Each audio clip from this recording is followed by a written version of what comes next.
ဗုဒ္ဓရဲ့တရားတော်အစစ်ကိုကြည့်ချင်လို့ရှိရင်ထေရဝါဒပိဋကတ်မူရင်းပါဠိကိုလေ့လာမူရင်းကိုလေ့လာနိုင်ရလေ့လာဖို့ကြိုးစားရအဲ့ဒါမလေ့လာပဲနဲ့အပေါ်ယံစာတွေဖတ်ပြီးတော့ဗုဒ္ဓဇင်းလို့ခေါင်းစဉ်တက်ထားတဲ့စာအုပ်တွေဖတ်ပြီးဆိုရင်တော့မိစ္ဆာဒိဋ္ဌိဖြစ်ဖို့တွေတော်တော်များသောတပတ္တိ message ချပြီးတဲ့နောက်မှာတဲ့ဒီပုဂ္ဂိုလ်ဟာဒီကြားထဲမှာဘယ်တော့မှမသေးနိုင်ဘူးသောတပတ္တိဖို့မကြပဲမသေးဘူးလို့ပြောတာအဲ့တော့ဘယ်လိုတွေတွေးတော့ဆိုလို့ရှိ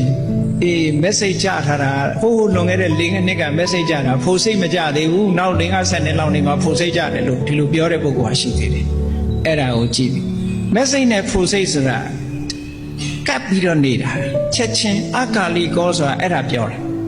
အခု message ဖြစ်နောက်ထပ်ဖို့စိတ်ကပ်ပြီးတော့ဖြစ်သွားတာချက်ချင်းအကျိုးပေးတာကိုအခါလီကောချိန်မဆိုင်မှု message ပြီးတာနဲ့တပြိုင်နက်ဖို့စိတ်ကအနတ္တတတ္တိနဲ့ခြေစုပ်ပြတာကြားထဲမှာဘာမှမချဘူးသို့တော့ဗမာပြည်မှာတောင်တစ်ခါကြားလိုက်သေးတယ်လေသူသောတပတ္တိမဲ့ကြတာကြာပြီတဲ့ဖို့မကြသေးလို့တဲ့ဆိုင်နေရဖို့ဘယ်တော့မှကြားမှာလည်းမဟုတ်ဘူးအဲ့ဒါမျိုးတွေအဲ့တော့အဘိဓမ္မာဟာစူးစမ်းပြီးတော့သင်လိုက်ပါတယ်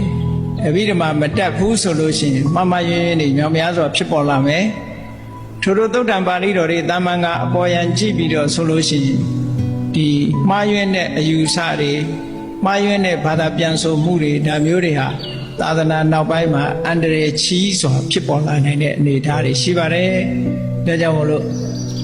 အခုဒီလိုအဘိဓမ္မာမှာသိပ္ပံဖွင့်ပြီးတော့ဒီအဘိဓမ္မာတရားတော်ကိုမူရင်းကျမ်းကြီးတွေကိုဒီလိုလေ့လာရတယ်ဆိုတာအမတန်မှကောင်းတဲ့အခွင့်အရေးကြီးတစ်ခုမြန်မာပြည်မှာ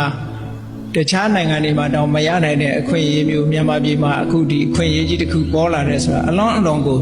တကယ်ဝမ်းသာစရာကောင်းတဲ့အချက်တစ်ခုပါသာသနာတော်အထွန်းရှိဖို့အတွက်လူတိုင်းဟာအသိဉာဏ်ရှိဖို့အမတန်မှအရေးကြီးပါတယ်